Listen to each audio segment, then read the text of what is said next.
Welcome back to the Arise interview, where we speak to the newsmakers as well as ordinary people doing extraordinary things around the world and featuring the voices at the heart of the stories. I'm Charles Anyegolu. So another deadly attack in western Niger. The new year began with a militant attack there, which killed over 100 civilians. And just last week, we reported on nearly 60 deaths, again in the western Tillaberi region, close to the border with Mali. And now, just after the period of national mourning ends for those killings, we hear of at least 137 people killed by gunmen, raiders on motorbikes who attacked several villages in the region of Tahu, also in the west of Niger. The violence is part of a wider crisis across West Africa's Sahel region, fueled by militants linked to Qaeda, Islamic State, and other insurgent groups.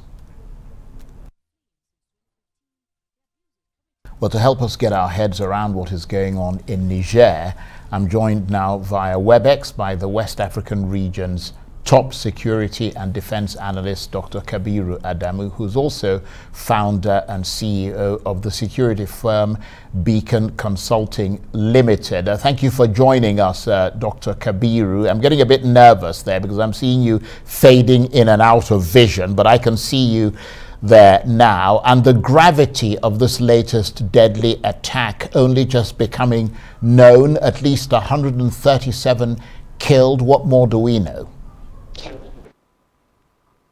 Yeah, just like you painted, in your opening remarks, we know that these were the same gunmen who have been carrying out attacks. They arrived there on motorbikes, and some other reports indicated, they came by vehicles, and apparently from across the border from Mali, and then targeted very remote communities, and just opened fire and killed them. The initial figures, was 40. But then, since the incident happened, the figures have been climbing. As of today, we're looking at almost about 137 persons that have been confirmed dead, and this is likely to increase. Now, there hasn't been any independent confirmation, neither has any of the known actors in that region claimed responsibility for the attack.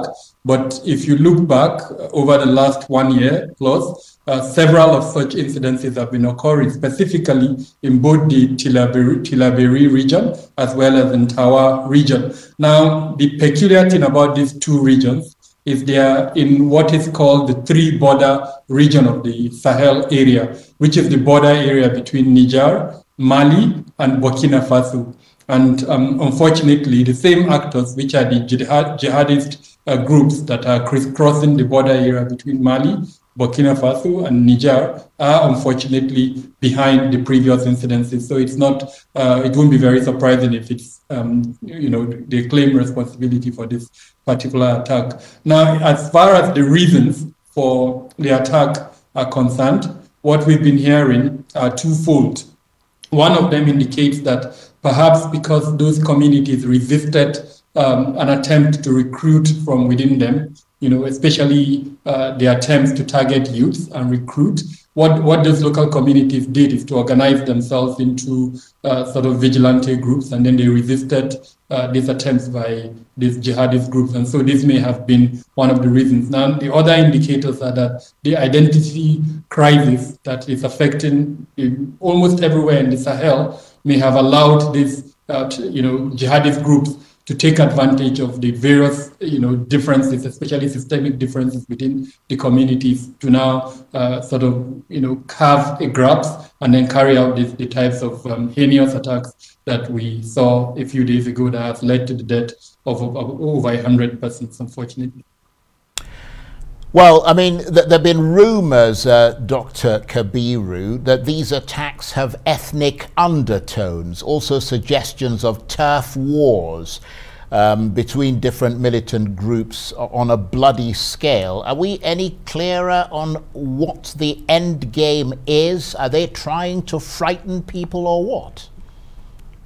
So yes, that too has emerged. The identity sort of the dimension of the the crisis has emerged, just like in all parts of the Sahel, where you have this type of conflicts. Identity, unfortunately, is also an issue, where groups of nomadic groups, including both Fulani and other ethnic groups, as well as the other indigenous groups who, for one reason or the other, have differences in terms of both their profession and as well as their social and ethnic lineages. You now see this type of identities leading to this type of crisis. Now, in the case of Western Niger, unfortunately, due to the other structural challenges such as poverty, and then let's also remember that a very contentious election just ended. And in fact, just yesterday, the legislature was sworn in, and then there was a court ruling that finally decided the outcome of the elections. So all of these factors, unfortunately, have further added to the identity differences. Now, in the case of Tawa, as an example, there hasn't been a clear sort of distinction between the major political parties as which one has dominance in those regions. And so that too may have played a fact. In fact, just today, one of the major opposition candidates called out for a protest, and we've seen the kind of response from places like Tawa and Tilaberi. So all of these identity crises, unfortunately, including the ethnic divides, have also played into the hands of these terrorists who are using them mainly to recruit or sometimes to drive their agenda, especially their ideological agenda.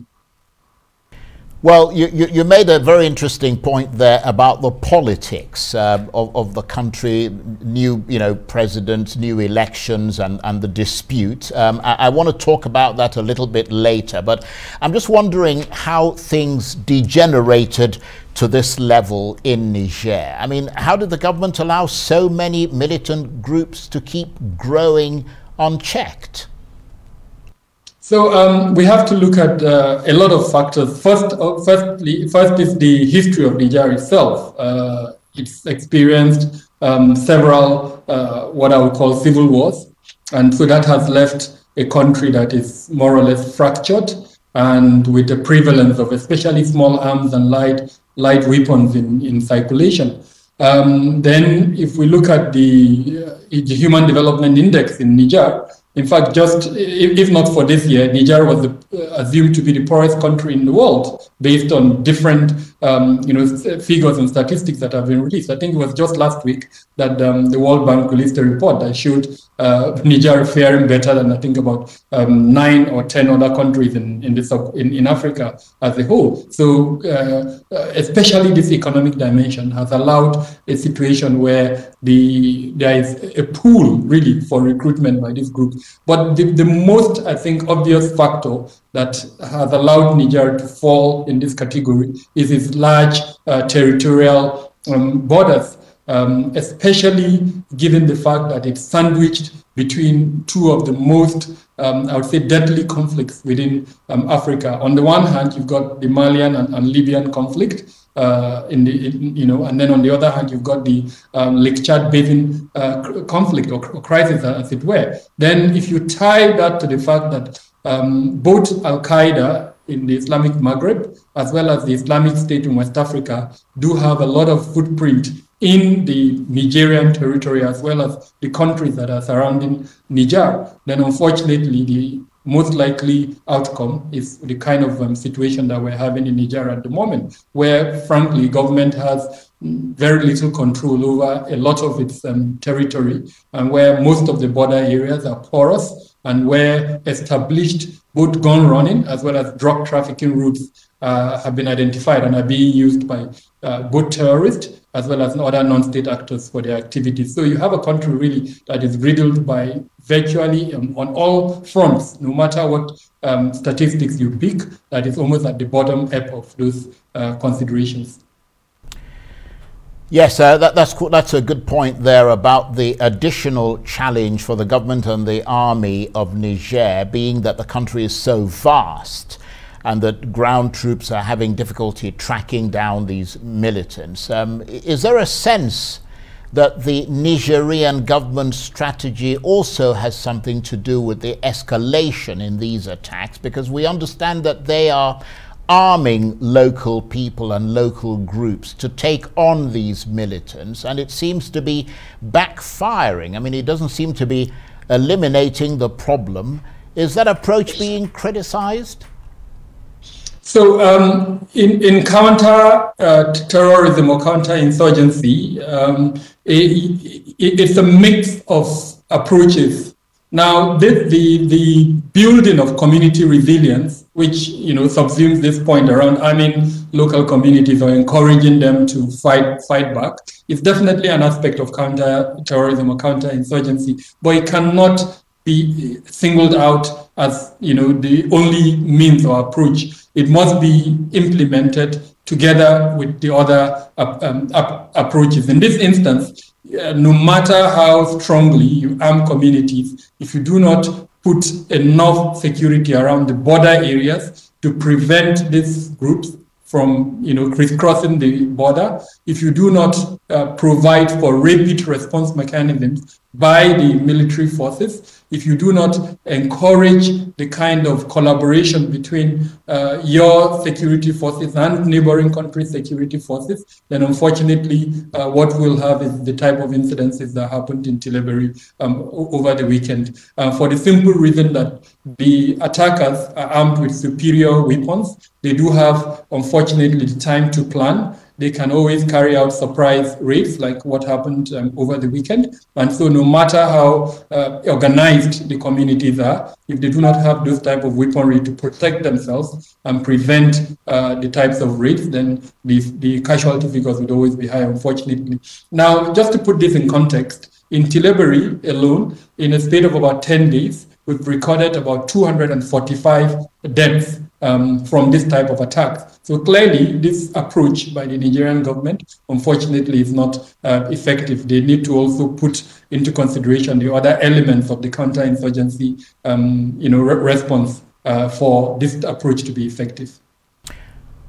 And all these different groups, I mean, because we hear you've got Al-Qaeda there, you've got Islamic State, ISWAP, I mean, indigenous, groups as well, militia groups. I mean, they're all being brought together by an overarching ideology, or I mean, does it go beyond banditry and profit, and they are in fact ideologically driven organizations?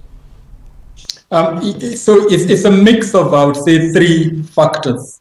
The religious one, which sort of encompasses the ideological consideration. And there we can speak about the differences between the Islamic State in West Africa province and the Al-Qaeda in Maghreb, and how, as a result of that differences, we're seeing a proliferation of other groups that are currently active in the Sahel, especially in Mali, as well as Burkina Faso, and of course in Niger. Now, of course, there is also a political consideration where sometimes forces, centrifugal forces that are at play in some of these Sahelian countries are either promoting or engaging these groups, these non-state groups, such as both Al-Qaeda or affiliates of Al-Qaeda, to pursue a certain objective. And then lastly, you've also got both the criminal to an extent and then the social objective, where because of these grievances, we talked about them, identity issues, structural differences, deprivation within these communities, you now see a proliferation of these terrorist groups, most times to take advantage of an opportunity or to achieve an objective. Right, okay, well, please stay with us. We really appreciate your analysis. I want to talk with you a bit more. You're watching the Arise interview, plenty more still ahead, as we continue our analysis of the crisis in Niger, fueled by militants linked to Al-Qaeda, Islamic State and other insurgent groups in the region. Stay with us.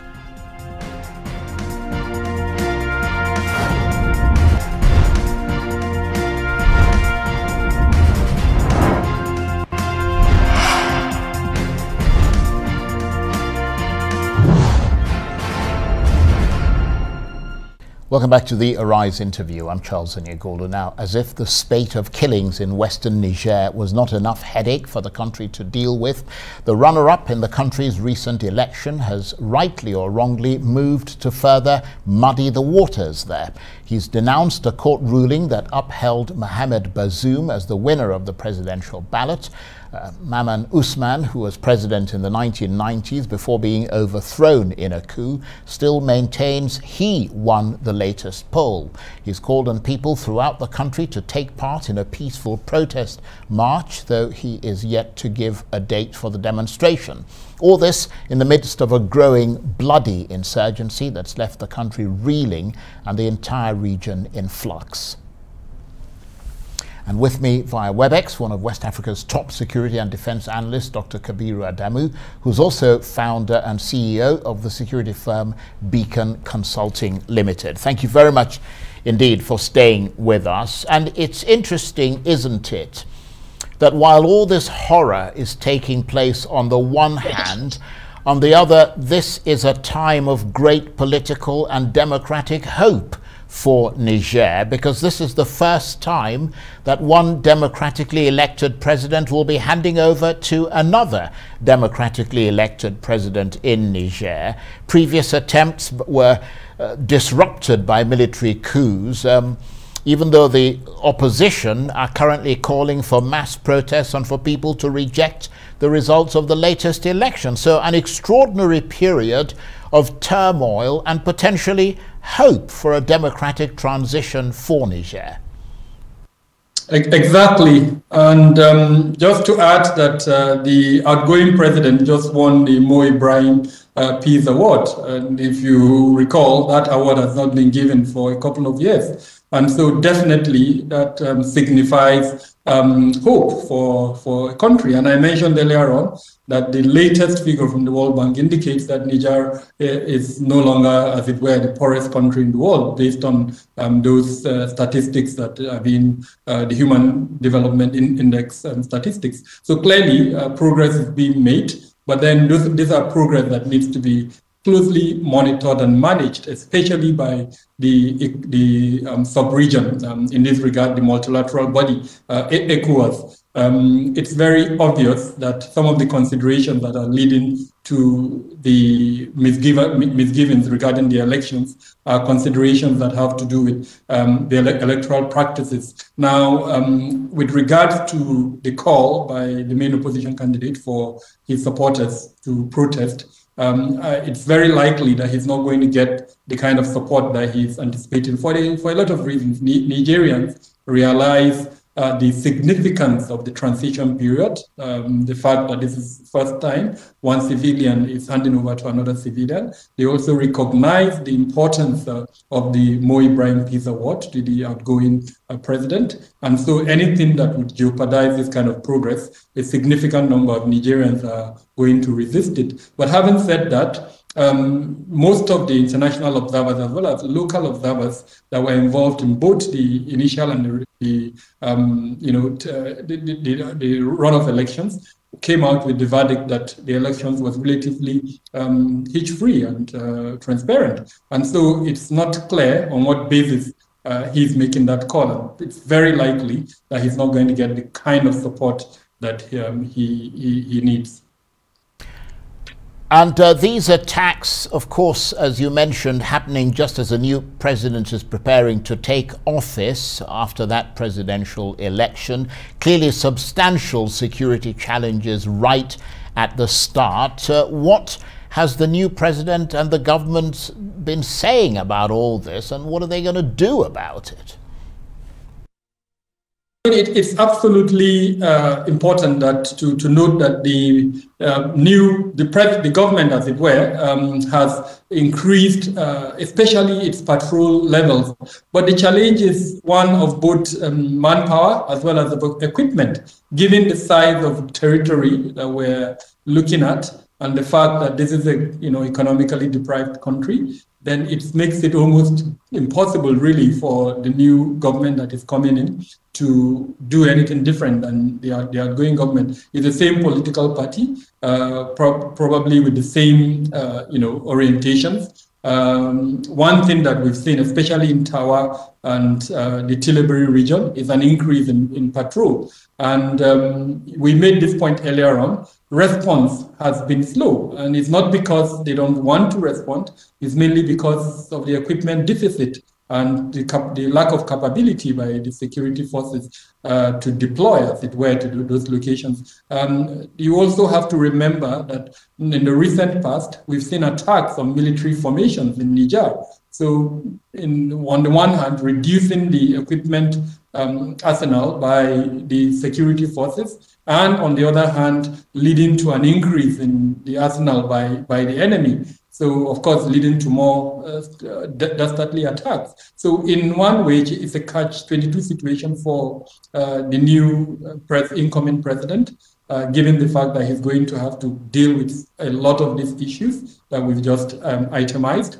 But I think what is absolutely important is the kind of cooperation he's able to enter into with both development partners and countries that already have some form of bilateral relationship with Niger. We know, for instance, that the US has bases in Niger and that the French, apart from Operation Barkhane, also have several other interests in Niger. So perhaps one way for the new government to look at is how to improve this type of bilateral relationships. Most of the objectives of this bilateral relationship has been determined by the interest of this other country. So I think it's time that Niger also tilts this interest into its own interest. I mean, as an example, if the US has a base in Niger, then it will be in the interest of the US to further protect internal security issues within Niger beyond what it's currently doing, which is really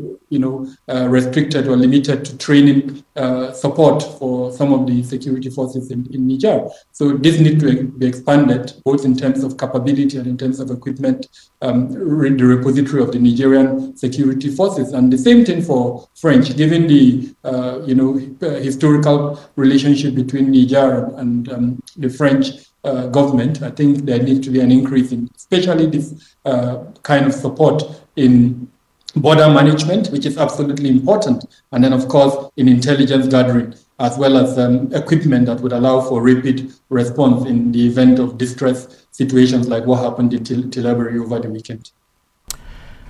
And Dr. Kabiru, we've just got a couple more minutes before we have to go, so we do appreciate the time that you've given us. But just returning to the militants themselves, I wonder if it makes it rather hard to understand the point of attacking civilians and killing so many of them unless you want to clear them out of the area.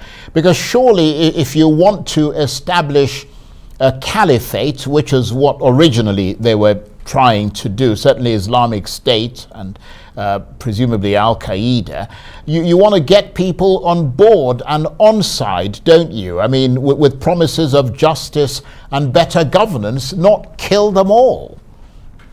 So, Charles, I'm actually tempted to, be a bit lighthearted here and say we're trying to apply logic to what is clearly a very irrational situation. But then I think that would be sort of giving them some credit, even if we just sort of leave it at that. The reality is these groups are laying their strategy, their action on some very convoluted misinterpretation of some doctrines. So as an example, one of the perspectives that has been given to explain attacks on rural communities is that it's one that is meant to exert control. So any community that resists this attempt at recruitment, especially of the youth, or attempt at exerting some form of funding. So sometimes they levy these communities, or sometimes they demand for support in terms of controlling this access route. Remember my earlier point around drug trafficking and gun running channels that are being controlled by this group. They actually generate funding from this route. So they expect communities to support them in terms of the kind of intelligence they need to control this route. So one of the theories that has been given is the reason behind this is control. Dr. Kabiru Adamu, I want to thank you exceedingly. Dr. Kabiru Adamu is the security and defense analyst talking to me there. That's it for this edition of the Arise interview. Join us again tomorrow from me and the entire team here in Abuja. Bye-bye, and thank you for watching.